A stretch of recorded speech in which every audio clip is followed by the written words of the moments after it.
السلام علیکم محترم بزرگوں دوستوں، بسم اللہ الرحمن الرحیم۔ شروع کرتا ہوں اللہ کے نام سے جو بڑا مہربان نہایت ہی رحم کرنے والا ہے۔ محترم بزرگوں دوستوں، آپ لوگوں نے آدم علیہ السلام کا نام تو سنا ہوگا۔ آدم علیہ السلام دنیا کے پہلے انسان۔ محترم بزرگوں دوستوں، ان کی پیدائش کیسے ہوئی، اللہ تعالیٰ نے ان کو کیسے بنایا اور ان میں کیسے روح ہوگی، ان ساری باتوں کو ہم جانتے ہیں آج کی اس ویڈیو میں۔ محترم بزرگوں دوستوں، پھر اس کے بعد میں اللہ تعالیٰ نے دنیا کو کیسے بنایا اور یہ دنیا کیسے آباد ہوئی، ان ساری باتوں کی جانکاری ہماری اس ویڈیو میں آپ لوگوں کو مل جائے گی۔ محترم بزرگوں دوستوں، امید کرتا ہوں آپ لوگ ویڈیو کو اینڈ تک ضرور دیکھیں گے، اور اگر ابھی تک ہمارے چینل پر نئے تو پلیز چینل کو سبسکرائب کر لیجیے تاکہ ہماری ہر نئی ویڈیو آپ لوگوں تک پہنچتی رہے اور دین کی جانکاری آپ لوگوں تک پہنچتی رہے، آپ لوگ جانتے رہیں کہ دین کی حقیقت کیا ہے۔ تو چلیے دوستو، شروع کرتے ہیں ویڈیو کو اور دیکھتے ہیں کہ آدم علیہ السلام کی شروعات یعنی کہ پیدائش کیسے ہوئی اور ان میں جان کیسے ڈلی ہوئی۔ محترم سامعین، السلام علیکم ورحمۃ اللہ وبرکاتہ۔ اس بار ہم آپ کے لیے پیش کر رہے ہیں قصص الانبیاء۔ اب ہم ذکر شروع کرتے ہیں آدم علیہ السلام کا۔ اللہ تعالیٰ فرماتے ہیں، اور میں نے جنوں اور انسانوں کو اپنی عبادت کے لیے پیدا کیا ہے۔ اللہ تعالیٰ نے ہمارے باپ کو کیوں پیدا فرمایا، ہمیں کیوں پیدا فرمایا؟ تاکہ ہم اس کی عبادت کریں، اگرچہ وہ عبادت کا محتاج نہیں، وہ تو بے نیاز ہے، البتہ ہم اس کے محتاج ہیں۔ اس کے اسماء بہترین اور حسین ہیں، وہ عالیشان صفات کا مالک ہے۔ اس نے اپنے ناموں کے آثار ظاہر کرنے کے لیے مخلوق کو پیدا فرمایا، رحمت کے آثار، قدرت کے آثار، جبر اور طاقت کے آثار اور حکمت کے آثار ظاہر کرنے کے لیے مخلوقات کو پیدا فرمایا، ورنہ وہ کسی چیز کا محتاج نہیں۔ آدم علیہ السلام کی تخلیق سے پہلے ہی اس بارے میں اللہ تعالیٰ کا فرشتوں سے مکالمہ ہوا۔ اللہ تعالیٰ نے فرمایا، اور جب تیرے رب نے فرشتوں سے کہا میں زمین میں ایک خلیفہ بنانے والا ہوں۔ خلیفہ سے مراد ہے نائب، اور یہ کہ اس کی نسل میں سے ہر ایک دوسرے کا خلیفہ ہوگا۔ جبکہ سیدنا ابو بکر صدیق رضی اللہ عنہ نبی اکرم صلی اللہ علیہ وسلم کے خلیفہ ہوئے، سو اللہ نے ایک خلیفہ بنانے کا ارادہ فرمایا جو زمین میں حکومت کرے اور اس کو آباد کرے۔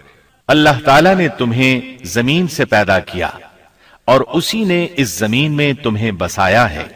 اللہ تعالیٰ کا ارادہ ہوا کہ زمین کو آباد کروائے، جبکہ جن اس قابل نہیں تھے، کیونکہ ان میں اس قدر عقل و دانش نہیں تھی کہ زمین کو پر رونق اور سرسبز و شاداب رکھ سکیں۔ علماء جنات کے بارے میں کہتے ہیں ان کا سب سے بڑا عقل مند جن انسانوں کے 10 سالہ بچے کے برابر عقل رکھتا ہے، اس لیے زمین کو آباد کرنے کی صلاحیت اللہ تعالیٰ نے انسان کو بخشی۔ اللہ نے انسان کو بہترین ڈھانچے اور حسین ترین شکل و صورت سے نوازا، پھر اپنی روح اس میں پھونکی۔ فرشتوں نے اس سے سوال کیا، ایسی مخلوق کو کیوں پیدا کرتا ہے جو زمین میں فساد کرے اور خون بہائے؟ اور ہم تیری تسبیح، حمد اور پاکیزگی بیان کرتے ہیں۔ اس کے جواب میں اللہ نے فرمایا، جو میں جانتا ہوں تم نہیں جانتے۔ دراصل فرشتوں نے کسی طرح معلوم کر لیا تھا کہ آدم کی اولاد زمین میں فساد کرے گی، خون ریزی کرے گی، لیکن انہوں نے یہ بات اعتراض کے طور پر نہیں کہی تھی، کیونکہ ایسا اعتراض تو گناہ ہے، اور فرشتے پلک جھپکنے کے برابر اللہ کی معصیت اور نافرمانی نہیں کرتے، بلکہ وہ تو نہایت معزز عبادت گزار ہیں، کسی بات میں اللہ پر پیش دستی اور سبقت نہیں کرتے اور اس کے حکم پر عمل کرتے ہیں۔ اللہ کے حکم کی نافرمانی نہیں کرتے، بلکہ جو حکم دیا جائے بجا لاتے ہیں۔ اس لیے فرشتوں کا یہ پوچھنا وضاحت طلبی کے لیے تھا، وہ تو انسان کے پیدا کرنے کی وجہ پوچھ رہے تھے۔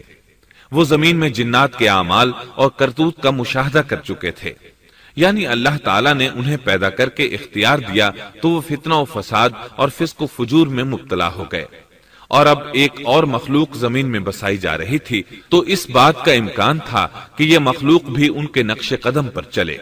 اس لیے فرشتوں نے تعجب اور حیرت کی بنا پر یہ سوال کیا تھا، اور پوچھنے کا مقصد یہ تھا کہ کیا یہ بھی جنوں کی طرح ہوں گے؟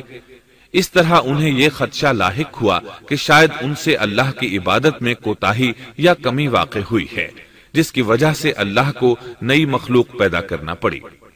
اس لیے ان کی بات میں یہ بھی تھا کہ ہم تیری حمد اور ثنا بیان کرتے ہیں۔ بہرحال ان کے سوال کے دو مقصد تھے۔ کیا یہ جنوں کی طرح فساد کرنے والی قوم ہے؟ کیا ہم سے تیری عبادت میں کوتاہی ہوئی ہے؟ اس پر اللہ تعالیٰ نے فرمایا، جو میں جانتا ہوں وہ تم نہیں جانتے۔ اس موقع پر فرشتوں کے ذہنوں میں ایک اور بات بھی آئی۔ وہ آپس میں کہنے لگے کہ اللہ تعالیٰ جو بھی مخلوق پیدا کرے گا وہ ہم سے زیادہ معزز اور عالم نہیں ہو سکتی۔ یعنی جب فرشتوں نے باقی مخلوقات کا جائزہ لیا، مثلا آسمان، زمین، پہاڑ، جن، چوپایوں وغیرہ کا، تو انہوں نے سوچا یہ ہم سے زیادہ مرتبے والی نہیں ہے، لہذا یہ مخلوق بھی پیدا ہو رہی ہے تو یہ ہم سے زیادہ مرتبہ نہیں رکھتی۔ یہ ہمارا خاص مقام ہے کہ اللہ کی تسبیح میں مصروف ہیں، کفر سے محفوظ ہیں، ہر حکم بجا لاتے ہیں، اللہ کے تمام احکامات پورے کرتے ہیں، آسمان اور زمین میں اس کا حکم نافذ کرتے ہیں، اور اللہ کے نزدیک ہم سب سے زیادہ شرف والے ہیں۔ لہذا اگر یہ نئی مخلوق انسان بھی پیدا ہو جائے تو کیا ہوا، ہم سے زیادہ معزز اور علم والی تو نہیں ہوگی۔ بہرحال جب اللہ تعالیٰ نے آدم کو پیدا کیا تو زمین کی مٹی لانے کا حکم فرمایا، چنانچہ اللہ تعالیٰ کے پاس مٹی لائی گئی۔ امام ترمذی، ابن حبان اور امام احمد رحمت اللہ علیہ نے ایک حدیث بیان کی ہے جس کے الفاظ کچھ یوں ہیں۔ اللہ تعالیٰ نے آدم علیہ السلام کو مٹی کی ایک مٹھی سے پیدا فرمایا۔ اس مٹی کو اللہ تعالیٰ نے پوری زمین سے اٹھوایا تھا۔ یہی وجہ ہے کہ آدم کی اولاد زمین کے لحاظ سے ہی ظہور پذیر ہوئی۔ بعض سرخ رنگ کے ہیں تو بعض سیاہ اور بعض سفید، اور کچھ اس کے درمیان میں ہیں۔ بعض نیک ہیں، بعض خبیث، اور کچھ پاکیزہ قسم کے ہیں۔ انسان کی تخلیق مٹی سے شروع ہوئی، اس مٹی کو پانی سے تر کیا گیا تو یہ تین بن گئی۔ اسی وجہ سے قرآن مجید کی بعض آیات میں تراب کا لفظ آیا ہے۔ تراب خشک مٹی کو کہتے ہیں، اور بعض آیات میں تین کا لفظ آیا ہے۔ تین تر اور بھیگی مٹی کو کہتے ہیں۔ اللہ تعالیٰ فرماتے ہیں، خلقہ من تراب، یعنی آدم کو تراب سے پیدا کیا گیا۔ مٹی کی عام حالت کو تراب کہتے ہیں، اور فرمایا، جب آپ کے رب نے فرشتوں سے کہا کہ میں مٹی سے بشر کو پیدا کرنے والا ہوں، جب اس مٹی کو پانی سے زیادہ بھگویا گیا تو وہ لیسدار ہونا شروع ہو گئی۔ اسی لیے اللہ تعالیٰ نے فرمایا، ہم نے انسان کو لیسدار اور چپکنے والی مٹی سے پیدا کیا۔ پھر اللہ تعالیٰ نے اپنے مبارک ہاتھوں سے انسان کا ڈھانچہ تیار کیا۔ اللہ نے فرمایا، خلقت بیدی، میں نے اپنے دونوں ہاتھوں سے پیدا کیا۔ اللہ تعالیٰ نے انسان کی خلقت فرشتوں کے سپرد نہ کی، بلکہ بذات خود اسے تخلیق کے مراحل سے گزارا اور اپنے ہاتھوں سے اس کی تصویر کشی کی۔ اللہ نے انسان کو پہلے ایک مورتی کی صورت میں ڈھالا، اس کے بعد ایک مقررہ مدت تک چھوڑے رکھا، یہاں تک کہ گیلی مٹی خشک ہو گئی اور اس کا رنگ سیاہ ہو گیا، بدبو آنے لگی، پھر وہ کھنکھناتی مٹی میں بدل گئی، اور آخرکار آگ پر پکی ہوئی مٹی یعنی فخار ٹھیکری کی صورت اختیار کر گئی، جس سے مٹکے وغیرہ تیار کیے جاتے ہیں۔ سیاہ مٹی کو ہما ان کہتے ہیں، اور بدبودار کو مسنون کہتے ہیں، اور کھنکھنا کر بولنے والی مٹی کو سلسال کہتے ہیں، اور ٹھیکری کی طرح کی مٹی کو الفخار کہتے ہیں۔ مختلف آیات میں یہ الفاظ وارد ہوئے ہیں۔ ہم نے تمہیں پیدا کیا اور پھر ہم ہی نے تمہاری صورت بنائی، اور یقیناً ہم نے انسان کو کھنکھناتی خشک مٹی سے پیدا کیا جو کہ بدبودار اور سیاہ گارے سے خشک ہوئی تھی۔ اللہ نے انسان کو کھنکھناتی مٹی سے پیدا کیا جو کہ ٹھیکری کی طرح تھی۔ ان تمام آیات کریمہ میں کوئی تناقض، تعارض اور اختلاف نہیں، اس لیے کہ ان مختلف آیات میں انسان کو اس کی تخلیق کے مختلف مراحل کی یاد دہانی کرائی گئی ہے۔ خلاصہ کلام یہ ہوا کہ تخلیق کے عمل کا پہلا مرحلہ تراب تھا، یعنی عام حالت والی خشک مٹی، پھر تین یعنی بھگوئی ہوئی مٹی، پھر لیسدار مٹی یعنی سلسال، پھر ٹھیکری کی طرح کی مٹی یعنی فخار، اور یہ کام جمعے کی آخری گھڑی میں کیا گیا۔ اور یہ دن اللہ کے لحاظ سے شمار ہونے والے دنوں میں سے ہمارے دنوں کی طرح نہ تھا، ہمارے اور اللہ کے دن مختلف ہیں۔ تخلیق آدم دراصل اللہ کا کرشمہ ہے، انسانوں کو ایک صورت عطا کی گئی۔ اس مرحلے کا تذکرہ بخاری اور مسند احمد کی ایک روایت میں ہے۔ اللہ نے آدم کو پیدا کیا اور ان کا قد 60 ہاتھ یا 60 میٹر لمبا تھا۔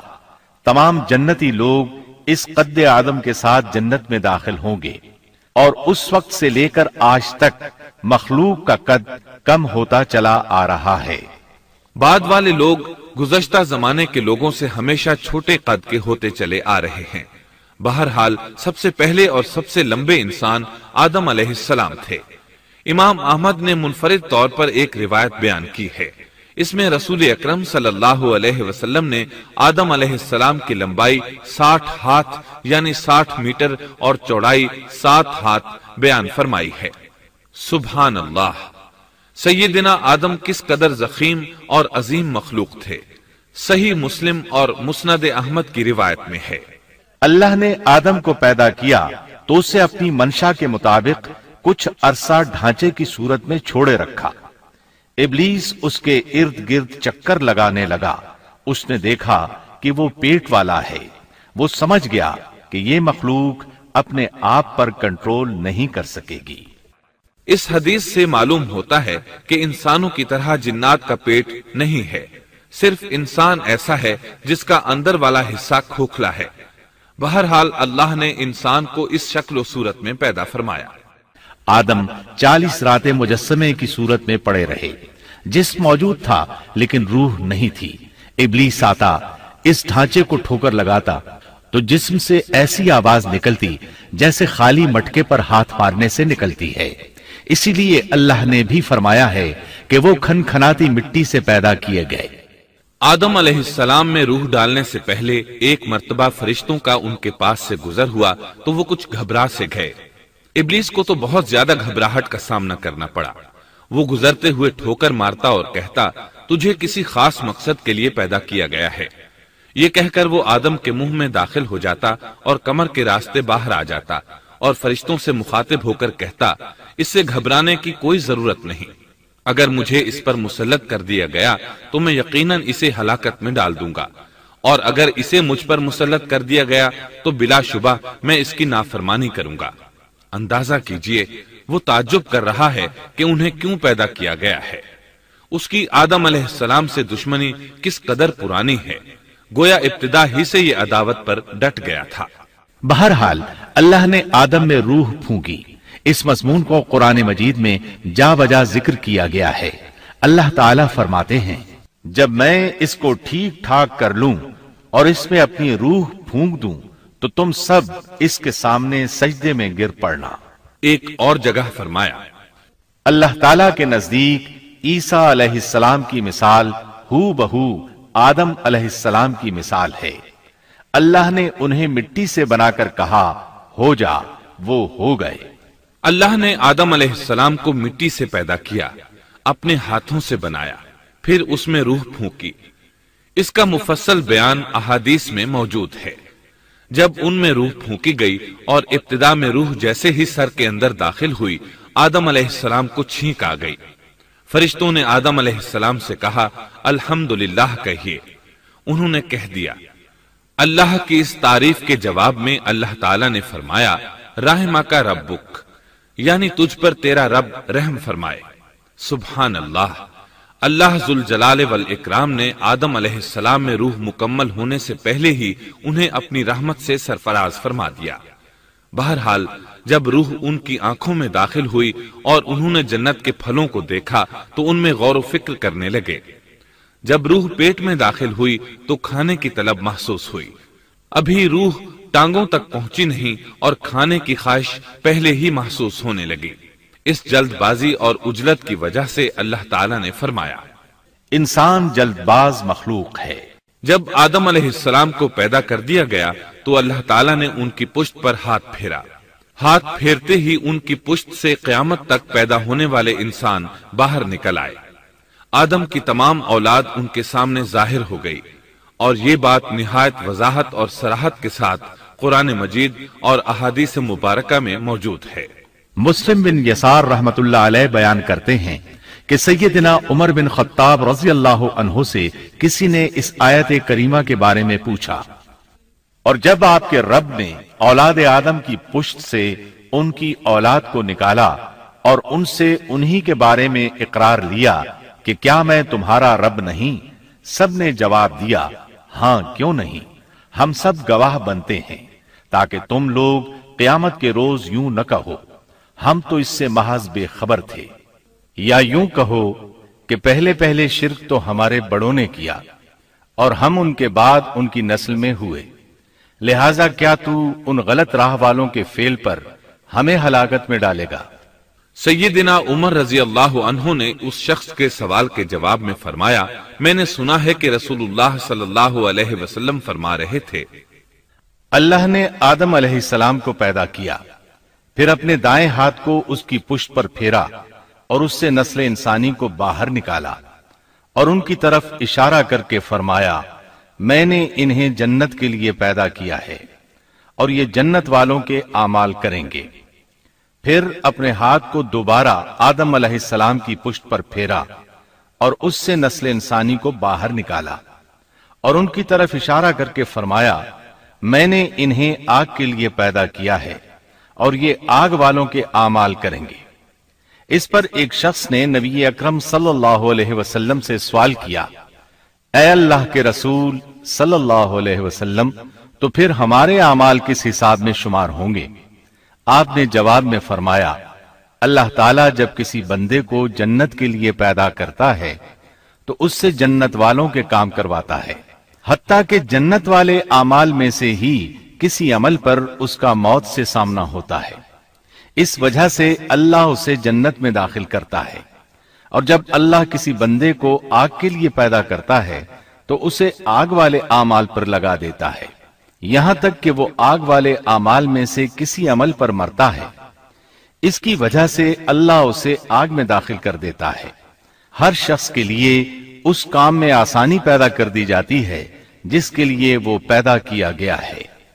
لیکن یہ بات ذہن میں ہر وقت موجود رہنی چاہیے کہ اللہ نے انسان کو اختیار دے رکھا ہے کہ وہ اپنی عقل اور فکر کی روشنی میں اللہ کے احکامات پر عمل پیرا ہو کر خود کو جنتی بنا لے، یا عقل کا درست استعمال نہ کرتے ہوئے شیطان کا پٹا گلے میں ڈال لے اور جہنم میں جگہ بنا لے۔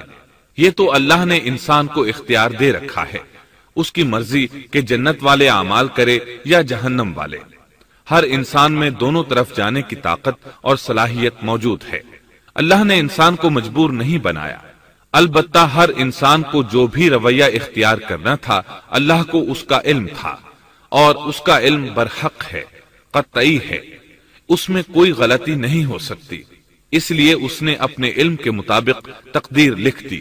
اب ہم جو کچھ کرتے ہیں تقدیر سے مجبور ہو کر نہیں کرتے، بلکہ اپنے اختیار سے کرتے ہیں، اور چونکہ تقدیر بھی اللہ کے حکم سے لکھی گئی اس لیے اس میں بھی کوئی خطا واقع نہیں ہوتی۔ لہذا تقدیر کا یہ مطلب نہیں کہ انسان تقدیر کی بنا پر ہدایت ماننے یا نہ ماننے پر مجبور ہے، ایسی بات قطعاً نہیں۔ اور درست بات یہ ہے کہ تقدیر کا مسئلہ بہت زیادہ پیچیدہ ہے اور مشکل ترین مسائل میں سے ہے، یہاں اس کی تفصیل کا موقع نہیں۔ جب اللہ نے آدم علیہ السلام کو پیدا کر لیا اور اس میں اپنی روح پھونک دی تو فرشتوں کو حکم دیا کہ آدم کو سجدہ کریں۔ ابلیس ایک بہت نیک اور بزرگ جن تھا، اس نے کبھی اللہ کی نافرمانی نہیں کی تھی، اسی بنا پر وہ بلند مرتبہ پا کر فرشتوں میں شامل ہو چکا تھا، لیکن فرشتوں کی جنس سے قطعاً نہیں تھا۔ اللہ نے اسے اطاعت اور فرما برداری کا صلہ دیا تھا، اس کی عزت اور اکرام کرتے ہوئے آسمان میں بسایا تھا،